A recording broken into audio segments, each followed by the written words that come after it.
Hi சிலுக்குட்டீஸ் நான் வந்துட்டேன். மணி என்ன 3 ஆயிட்டு. 3 ஆயிட்டுனா நான் வந்துருவேன். இன்னைக்கு என்ன வீடியோ அப்படின்னு சொல்லிட்டு பார்க்குறதுக்கு முன்னாடி, நான் வந்து வீடியோ போடவே முடிய மாட்டேங்குது. காரணம் என்னன்னு பார்த்தீங்கன்னா, கொஞ்சம் பெர்சனல் இஷ்யூ காரணமா நான் போடல. இன்னொரு விஷயம் என்னன்னு பார்த்தீங்கன்னா, எனக்கு வந்து வியூஸ் ரொம்ப குறைய மனசு வந்து ரொம்ப ஸ்ட்ரெஸ் ஆகுற மாரியே ஒரு ஃபீல் ஆகுது.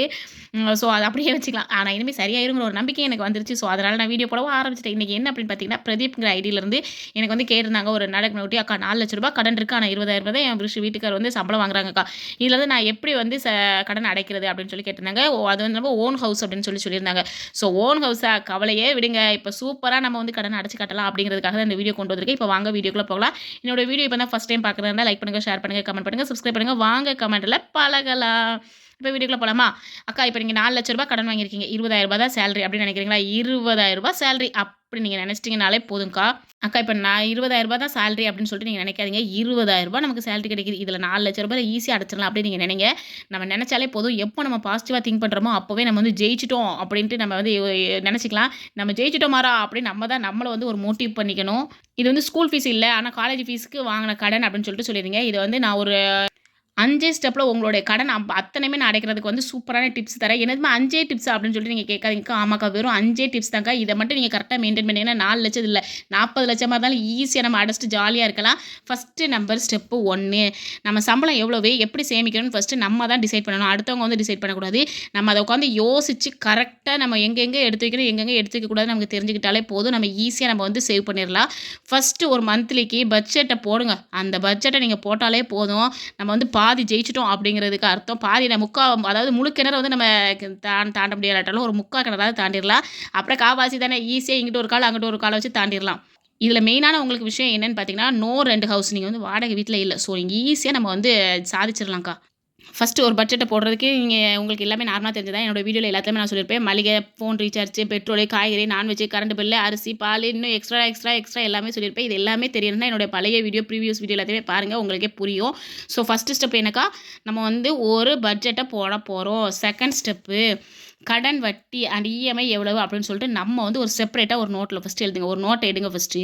அந்த நோட்ட எடுத்து உட்கார வச்சுக்கிட்டு கடன் எவ்வளோ இருக்கு? இஎம்ஐ எவ்வளோ இருக்கு? நம்ம கடன் வந்து எங்கெல்லாம் வாங்கியிருக்கிறோம்? எவ்வளோ இஎம்ஐ நம்ம வந்து கட்டிக்கிட்டு இருக்கோம்? இன்னும் நம்ம எவ்வளோ கட்ட வேண்டியிருக்கு? அப்படின்னு சொல்லிட்டு ஒரு நோட்ல ஃபர்ஸ்ட்டு தனியா உட்காந்து எழுதுங்க. இது உங்களுக்கு கடன் எவ்வளோ இருக்கு? நம்ம எவ்வளோ கட்டணும்? நம்ம எவ்வளோ சேவ் பண்ணலாம்? அப்படின்னு சொல்லிட்டு நமக்கே புரிய வைக்கங்க. ஏன்னா புரியாமலே எனக்கு ₹4,00,000 கடன் இருக்கு, ₹4,00,000 கடன் இருக்குன்னு சொல்றத விட்டுட்டு, நமக்கு வந்து ₹4,00,000 கடன் இருக்கு. இது எந்தெந்த வகையில இருக்கு? எந்த கடன்ல வட்டி ரொம்ப ஜாஸ்தியா இருக்கோ, ஃபர்ஸ்ட்டு அத வந்து முடிக்க பாருங்க. ஏன்னா வட்டி வந்து நம்மள வந்து குட்டி போடவும் வைக்காது. அவ்ளோ கஷ்டப்படுத்தும். வட்டி குட்டி போட்டு ஒரு கட்டத்தில பார்த்தீங்கன்னா, நம்மள வந்து ஒரு பெரிய கடனாளி ஆக்கிரும். ஸோ எதுல வந்து வட்டி ரொம்ப அதிகமா இருக்குன்னு நீங்க ஃபர்ஸ்ட்டு அத வந்து அனலைஸ் பண்ணுங்க. அத அனலைஸ் பண்ணிட்டு, அதுக்கப்புறமா நீங்க வந்து அந்த கடன அடைக்கிற வழிய பாருங்க. ஒண்ணு ஜொல் வச்சா முடியுங்க. உங்கள்ட்ட ஜொல் இருக்கா? அத வந்து ஒண்ணு வித்துருங்க. இல்லன்னா ஈடு வைங்க. ஏதோ ஒண்ணு பண்ணி வச்சு அந்த வட்டி அதிகமா இருக்கிற கடன முடிச்சுருங்க. இல்லையா ரிலேட்டிவ்ஸ் அதாவது ரிலேட்டிவ்ஸ்னா வேற யார்ட்டயும்லாம் கேட்க வேண்டாம். உங்க அக்கா, தங்கச்சியோ இல்ல அண்ணன், தம்பிட்டயோ அவங்கட்ட மட்டும் கேட்டு பாருங்க. அவங்க உங்களுக்கு சரி நான் தாரேன் அப்படின்னு சொல்லிட்டாங்கன்னா, கண்டிப்பா வைங்க. ஃப்ரெண்ட்ஸ் வந்து உங்களுக்கு ரொம்ப நம்பகமான ஃப்ரெண்ட்ஸ் உங்கள நம்பி தருவாங்க அப்படின்னு சொன்னா அவங்கட்ட கேட்டு பாருங்க. கண்டிப்பா உங்களுக்கு வந்து ஹெல்ப் பண்ண வருவாங்க. இது சீக்கிரமா உங்கள வந்து கடன்ல இருந்து எந்திக்க வைக்கும். 3வது ஸ்டெப்பு என்னன்னு பார்த்தீங்கன்னா, 50, 30, 20 இந்த ஸ்டெப்ப ஃபாலோ பண்ணுங்கப்பா. இந்த ஸ்டெப்ப ஃபாலோ பண்ணவங்க யாருமே தோத்ததா சரித்திரமே கிடையாது. அதுக்கு நான் கேரண்டி. ஏம்மா இப்படி சொல்ற? அப்படின்னு சொல்லிட்டு கேட்காதீங்க. ஆமாக்கா 50, 30, 20 இந்த மெஷர்மெண்ட்ட வந்து நம்ம ஃபாலோ பண்ணாலே போதும். நம்மளோட லைஃப் வந்து டோட்டலா வந்து சேஞ்ச் ஆயிரும். அந்த அளவுக்கு வந்து இது எஃபெக்டிவ் ஆனது. 50ல என்னன்னு பார்த்தீங்கன்னா, ரூ. 10,000 அதாவது ரூ. 20,000 சேலரின்னு சொன்னீங்களா? ரூ. 10,000 அவசியமான சொந்த செலவுகள் மட்டும் நல்லா கவனிச்சுக்கங்க. அவசியமான சொந்த செலவுக்கு மட்டும் ரூ. 10,000 எடுத்து வைங்க. இதுல இருந்து நீங்க இன்னும் கொஞ்சம் கூடவே நம்ம வந்து சேவ் பண்ணலாம். அது எப்படின்னு சொல்லிட்டு நான் கடைசியில சொல்றேன் பாருங்க. 2வது 30 அதாவது 30% ரூ. 6,000 அந்த 6,000த்துல இஎம்ஐ கூடுதலா அடைக்கிறதுக்கு ட்ரை பண்ணுங்க. ஓகேவா? இஎம்ஐலாம் நம்ம கட்டி வச்சிருப்போம் பார்த்தீங்களா? அதெல்லாம் சீக்கிரமா கடன்னு அடைச்சு முடிச்சுருங்க. அப்பனா தான் நம்மளோட கடனெல்லாம் நம்ம அடைக்க முடியும். அப்படி இஎம்ஐ இல்லாதவங்க ஸ்பீடா வந்து கடன் அடைங்க. ஒரு மாசத்துக்கு 6,000 அப்படின்னு பார்த்தீங்கன்னா, ஒரு வருஷத்துக்கு எவ்வளவு ஆச்சுன்னு யோசிச்சுக்கோங்க. ரூ. 72,000 ஆச்சு. இந்த 72,000 கட்டிட்டே இருந்தீங்கன்னா, உங்களால ஈஸியா கட்ட முடியும். கடன் அடைக்க முடியும். அது மட்டும் இல்லாம, இப்ப பின்னாடி வர பாயிண்ட்ஸ்லாம் நீங்க வந்து கரெக்ட்டா நோட் பண்ணீங்கனாலே போதும். சீக்கிரத்தில உங்களோட கடன அடைச்சிட முடியும்க்கா. 20% ரூ. 4,000 சேவிங்ஸ் அண்ட் எமர்ஜென்சி ஃபண்ட். இந்த எமர்ஜென்சி ஃபண்ட் எதுக்கு தெரியுமா? நம்ம அக்கம் பக்கத்து வீட்லலாம் காது குத்தி, கல்யாணம், சடங்குன்னு சொல்லிட்டு நம்மள வந்து ஒரு மொய் வைக்க சொல்லுவாங்க தெரியுமா? அந்த மொய்க்காக வச்சுக்கோங்க. இல்லன்னா நம்ம ஆஸ்பத்திரியில போய் ஒரு மொய் வைப்போம் பார்த்தீங்களா? அந்த மொய்க்காகவும் கூட நீங்க வச்சுக்கலாம். அதுக்கப்புறம் நகைச்சீட்டு அப்படி ஏதான்னு சொல்லிட்டு நம்ம வந்து ஏதாவது ஒரு சேவிங்ஸ் பண்ணணும்க்கா. கண்டிப்பாக நம்ம சேவிங்ஸ் பண்ணினா மட்டும்தான் முன்னேற முடியும். சேவிங்ஸே பண்ணாமல் வரவும் செலவும் சரியாக இருக்குது, நான் என்னத்தை கண்டேன் அப்படின்னு சொல்லிட்டு உட்காந்துட்டே இருந்தீங்கன்னா, நீங்கள் என்னத்தை காங்கலன்னு சொல்லிட்டு நம்ம உட்காந்துட்டே இருக்கிற மாதிரி தான் ஆயிரும். ஸோ அதனால் நீங்கள் வந்து எவ்வளோக்கு எவ்வளோ சேவ்ஸ் பண்ண முடியுமோ அவ்வளோக்கு அவ்வளோ சேவ்ஸ் பண்ணுங்கள். ஸ்டெப் நம்பர் 4, வருமானத்தை பெருக்குங்கள். Part time job, weekend job, online job, small business, அதாவது பேக்கிங், ஆரி ஒர்க்லாம் செம்ம இதாக போய்கிட்டு இருக்குங்க. நல்ல ஒரு பிஸ்னஸ்னே சொல்லலாம். ஒரு ப்ளவுஸுக்கு 8,000லேருந்து 15,000லேருந்து 30,000 வரைக்கும் கூட போய்கிட்டு இருக்கு தான். நான் இப்போ தான் கேள்விப்படுறேன். என்னடா ஆரி ஒர்க்கில் இவ்வளோ வந்து லாபம் இருக்கா, நம்மளும் பேசாமல் கற்றுக்கிட்டா என்ன அப்படிங்கிற ஒரு ஐடியா வந்திருக்கு. பார்க்கலாம், இன்ஷா அல்லாஹ் எங்கேயாவது கிளாஸ் நடந்துச்சுன்னா கண்டிப்பாக போகணும் அப்படிங்கிற ஒரு ஆர்வத்தோடு தான் இருக்கேன். யாருக்காவது ஆரி வந்து தெரியும்னா என்கிட்ட கொஞ்சம் சொல்லுங்கள். இன்ஷா அல்லாஹ் ட்ரை பண்ணி பார்க்கலாம். ஓகேவா? அது மாதிரிமே பார்ட் டைம் ஜாப்புன்னு சொன்ன உடனே ரூ. 1000 2000 கட்டி ஆன்லைனில் வந்து ஏமாந்துட்டு அலையாதீங்க. அது வந்து ரொம்ப ரொம்ப தப்பு. பார்ட் டைம் சொல்லி நமக்கு நம்பகமானது இருந்துச்சுன்னா அவங்க கண்டிப்பாக காசே கேட்க மாட்டாங்க. அப்படி காசே கேட்காத ஏதாவது நல்ல ஒரு இது பெனிஃபிட்டான ஒரு பார்ட் டைம் ஜாப் இருந்தால் அதில் மட்டும் ஜாயின் பண்ணுங்கள். மற்ற எதுலையுமே ஜாயின் பண்ணாதீங்க. இல்லைனா வீக்கெண்ட் ஜாப்பு, ஆன்லைன் ஜாப்பு. ஆன்லைனில் வந்து நிறைய ஜாப் இருக்குது. அதாவது டியூஷன் எடுக்கலாம் ஆன்லைன்லேயே, இல்லை ஆன்லைன்லேயே ஏதாவது கிளாஸ் வந்து சொல்லிக் கொடுக்கலாம் அப்படின்னு சொல்லிட்டு நிறைய இருக்குது. ஸோ அதை பண்ணலாம். ஸ்மால் பிஸ்னஸ்னால் வீட்டில் இருந்துட்டு ஏதாவது பண்ணலாம். பார்த்தீங்களா, நம்ம லேடிஸ் ஏதாவது பண்ணலாம். இல்லை நம்ம லேடிஸ் ஏதாவது செஞ்சு கொடுத்து ஆம்பளைங்களை வந்து கடைகளில் போட்டுவாங்கன்னு சொல்லிட்டு சொல்லலாம். இப்படி நிறைய விஷயங்கள் இருக்குது. ஸோ நீங்கள் உங்களோட வருமானத்தை பெருக்குங்க. இது மூலமாக எக்ஸ்ட்ரா 3000மோ ஒரு 4000மோ 5000மோ வந்தால் கூட நம்மளோட கடன் அடைக்கிறதுக்கு ரொம்ப ரொம்ப ஈஸியாக இருக்கும்ப்பா. 3000 வச்சு நான் என்ன செய்ய போகிறேன் அப்படின்னு சொல்லிட்டு சொல்லாதீங்க. 3000 30,000 ஆகலாம், 30,000 3,00,000 ரூபாய் கூட ஆகலாம்.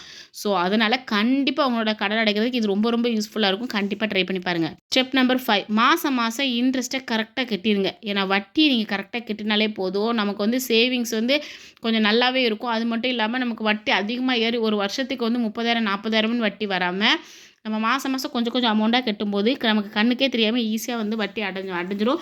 கொஞ்சம் சீட் ஏதாவது போடுங்க. சீட் ஏதாவது போட்டிங்கன்னா நம்ம வந்து அதையும் ஈஸியாக அடைச்சிடலாம். எதை மொத்தமாக இருக்கும் பார்த்தீங்களா, இப்போ வட்டி இவ்வளவு ஒரு 50,000 எடுத்துருக்கீங்கன்னா, ஒரு 4,00,000 ரூபாய்க்கு சொல்கிறேன், 4,00,000க்கு 40,000 ரூபாய் வட்டி வருதுன்னா நீங்கள் மாதம் கட்டும்போது உங்களுக்கு வந்து ஈஸியாக அடைஞ்சிரும். அப்போ நம்ம வந்து லாஸ்ட்டில் ஒரு சீட்டை போட்டு அந்த 4,00,000 ரூபாய் கடையிலையும் பாதியாக அடைச்சிடலாம்.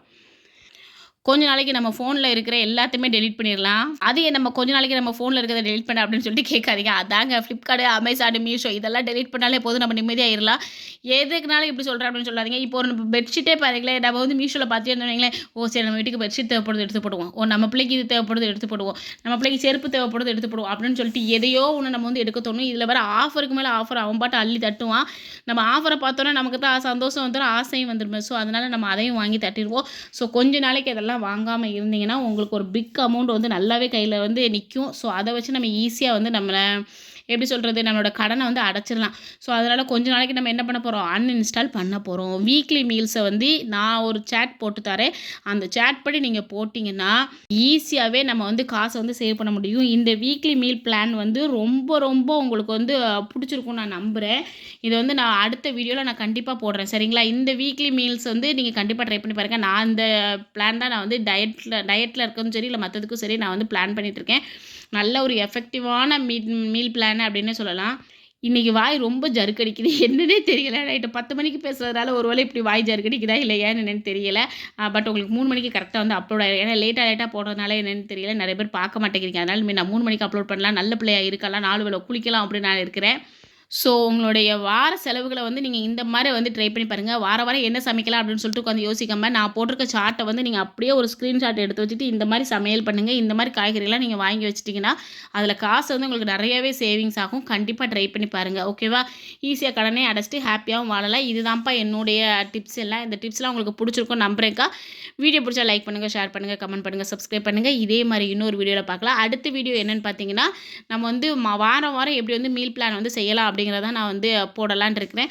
ஸோ கண்டிப்பாக உங்களுடைய முழு ஆதரவும் எங்களுக்கே கொடுங்க.